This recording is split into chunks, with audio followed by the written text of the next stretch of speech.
19 سال ہے, میرے بڑے بھائی کی عمر 22 سال ہے, ہم دونوں کی ابھی شادی نہیں ہوئی. اس کا مطلب کم از کم آپ کی شادی میں 3 سال تو ہوئی باقی ہے. ہم دونوں گھر میں اپنے والدین سے شادی کی بات نہیں کرتے, ماشاءاللہ بہت شرمیلے ہیں. چاہیے میں نے الفاظ کہے ہیں.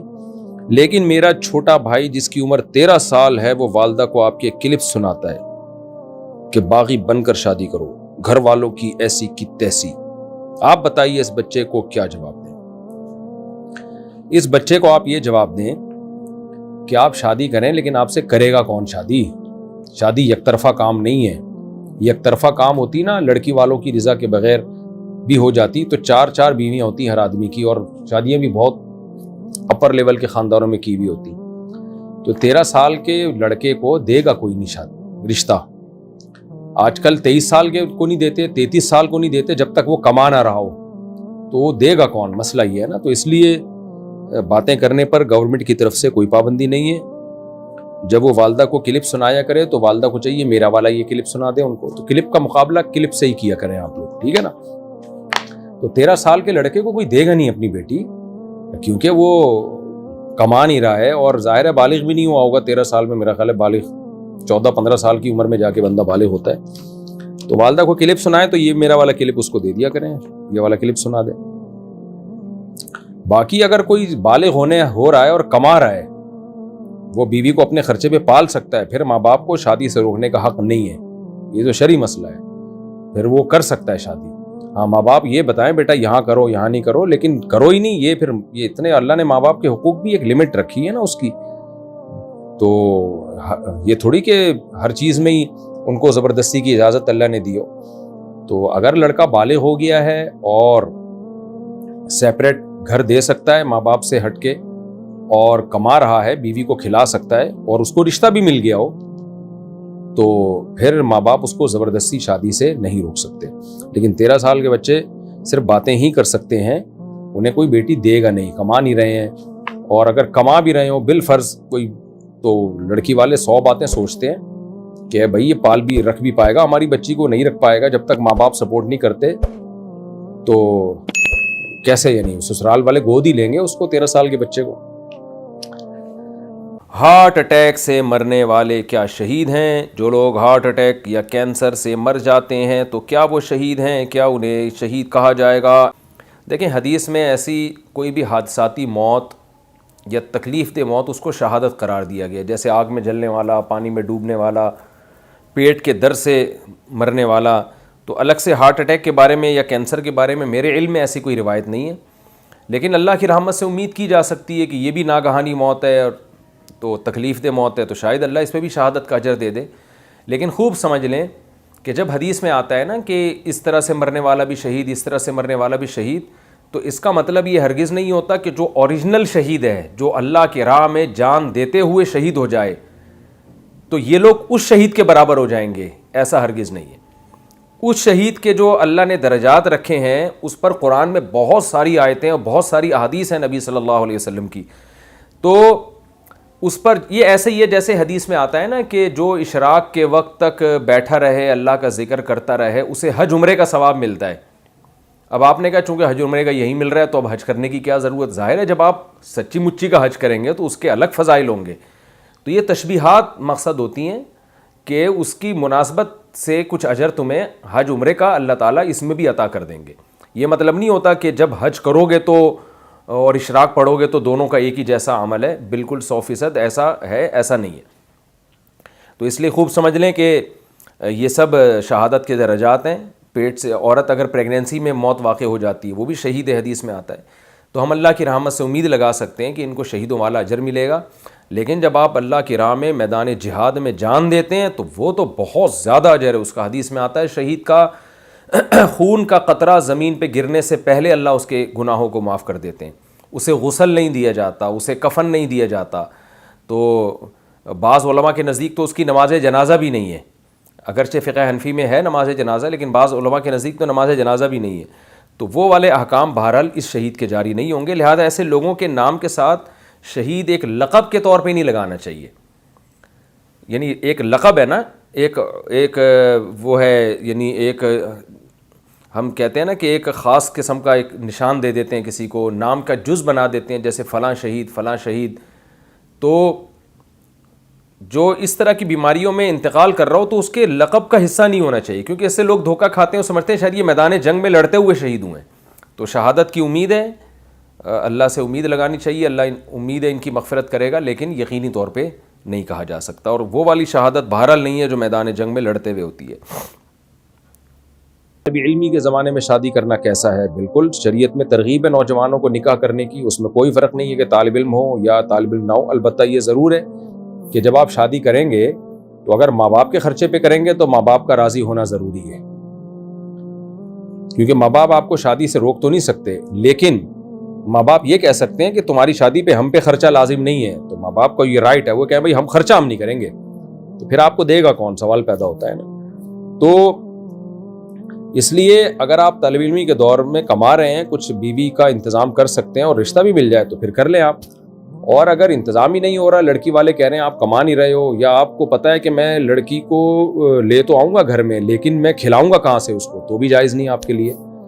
تو بات طالب علم کی نہیں ہے, بات یہ ہے کہ آپ بیوی کے حقوق ادا کر سکتے ہیں یا نہیں کر سکتے. ادا کر سکتے ہیں تو آپ شادی کریں, ادا نہیں کر سکتے تو آپ طالب علم ہو یا نہیں ہو شادی نہیں کریں آپ.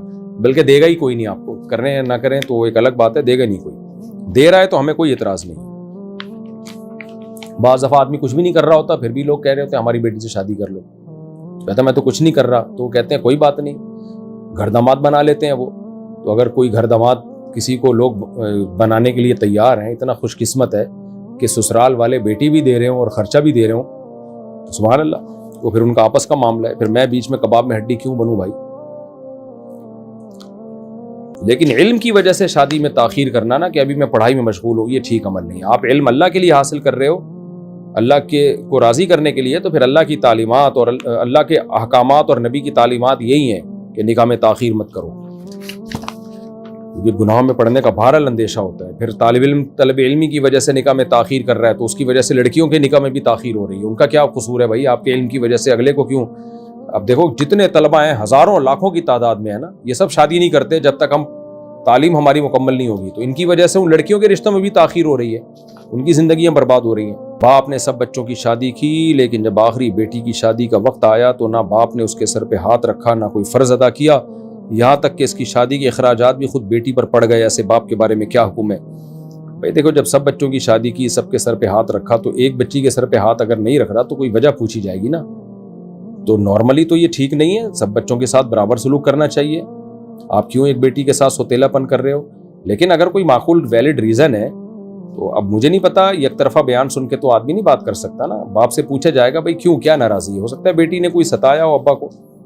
تو میں تو ایک شرعی مسئلہ نارملی جو حکم ہے وہ بتا سکتا ہوں کہ سب بچوں کے ساتھ برابر سلوک کرنا چاہیے, لازم ہے یہ. لیکن اب باپ نے ایک بیٹی کے ساتھ ایسا کیوں کیا, تو ہو سکتا ہے کچھ حالات ہوں ان کے سامنے جو مجھے معلوم نہیں ہے, اس لیے میں اس پہ کوئی کمنٹ نہیں کر سکتا.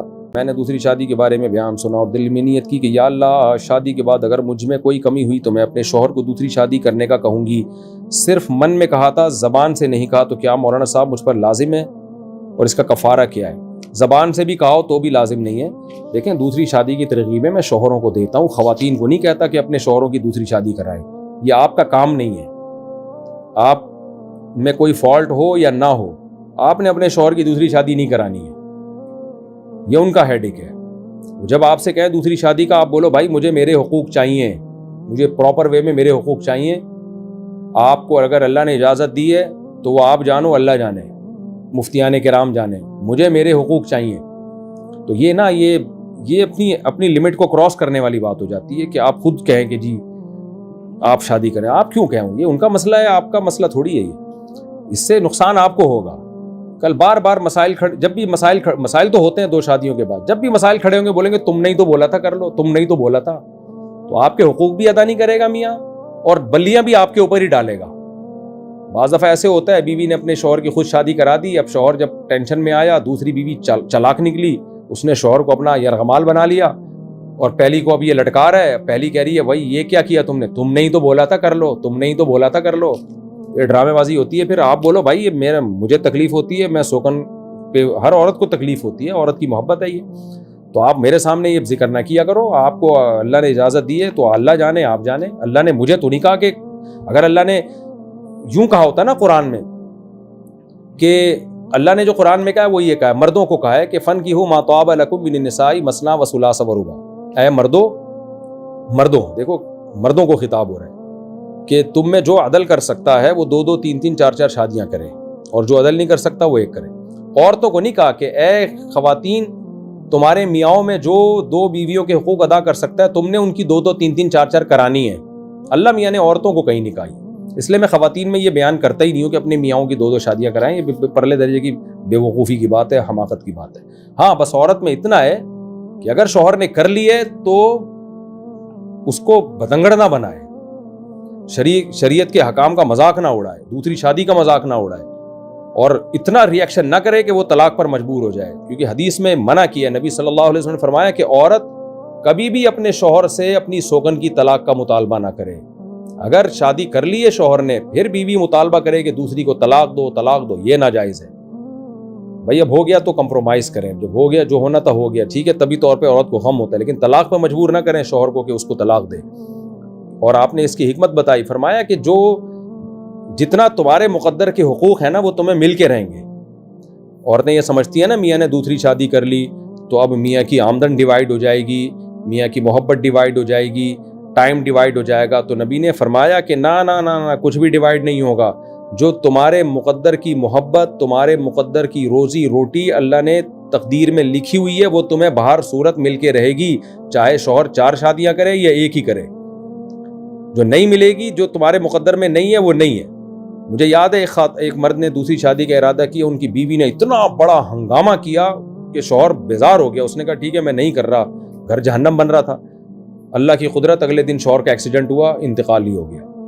تو وہی حدیث کا مطلب دیکھو, عورت کے مقدر میں شوہر کا ٹائم نہیں تھا تو شادی کی نہیں ملا ٹائم, کر لیتا. تو اس لیے تقدیر سے مت لڑیں. تو اگر میاں نے دوسری شادی کر لی ہے تو طلاق کا مطالبہ نہ کریں کہ اس کو لازمی چھوڑو, یہ رہے گی یا میں رہوں گی. نہ, آپ صرف اپنے حقوق کا مطالبہ کریں, بھائی مجھے میرے پورے حقوق چاہیے. تو خلاصہ یہی نکلا کہ عورت نہ اپنے شوہر کو دوسری شادی کی ترغیب دے, نہ اس کی شادی کرائے. تو اس کے سائیڈ ایفیکٹ بہت خطرناک ہوتے ہیں بعد میں. ہاں اتنی مخالفت نہ کرے کہ وہ بیزاری آ جائے, اور بہت زیادہ ہنگامے نہ کرے. عورت تھوڑی بہت طبی تکلیف ہر ایک کو ہوتی ہے, وہ نیچرل ہے. تو یہی ہے جو قرآن کا بھی حکم ہے, حدیث کا بھی, اور ہم بھی یہی کہتے ہیں لوگوں سے, جو کچھ بھی ہوگا آپ پہ بلی ڈالے گا. میری عمر 25 سال ہو گئی ہے, میرے رشتے بھی آ رہے ہیں, مگر میں بچپن سے کمزور ہوں, کیا مجھے شادی کرنی چاہیے؟ دیکھیں رشتے آپ کو آ رہے ہوں گے, آپ کی باڈی کو دیکھ کے ہی آ رہے ہوں گے نا. ان کو پتہ ہے کہ یہ کیا ہے, کتنا ویٹ ہے ان کا, کتنے باریک سے, تو اس لیے آپ کے لیے شادی جائز ہے. سامنے آپ نظر آ رہے ہیں. البتہ کمزوری سے آپ کی مراد, اگر آپ مردانہ لحاظ سے کمزور ہیں, بالکل ہی کوئی آپ کے اندر کوئی وہ قوت ہی نہیں ہے, تو پھر آپ شادی نہ کریں, یہ دھوکہ ہوگا. کرنی ہے تو لڑکی والوں کو پہلے بتا دے کہ میں سیکشولی ویک ہوں, تاکہ دھوکہ نہ ہو.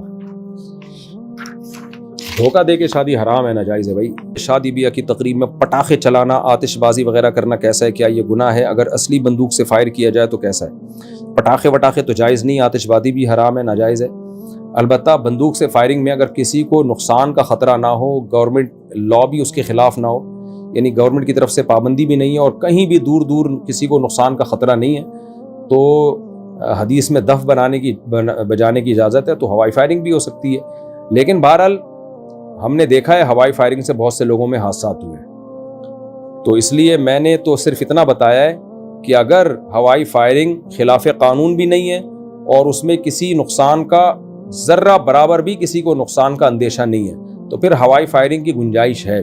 لیکن ایسا ہوتا نہیں ہے, یعنی بہت سارے واقعات ہیں ہوائی فائرنگ سے لوگوں کو نقصان ہوا ہے. بعض دفعہ سامنے گولی چل گئی, بعض دفعہ چیمبر میں گولی رہ گئی, پتہ نہیں چلا, وہ فائر ہو گیا, بارات جنازوں میں تبدیل ہو گئی, خوشیاں جو تھیں وہ مرثیوں میں تبدیل ہو گئیں. بہت ایسے واقعات سننے میں آئے ہیں. اور بعض دفعہ یہ بھی ہوتا ہے کہ جو ہوائی فائر آپ نے کیا, گولی اوپر جا کے بھی تو نیچے آتی ہے نا, وہ نیچے آ کے کسی کی کھوپڑی میں لگی ہے, اس کو زخمی کیا ہے. تو اس لیے اس میں نقصانات بہرحال بہت زیادہ ہیں, تو اس کو اپریشیٹ نہیں کیا جا سکتا. اس لیے ہوائی فائرنگ نہ کیا کریں.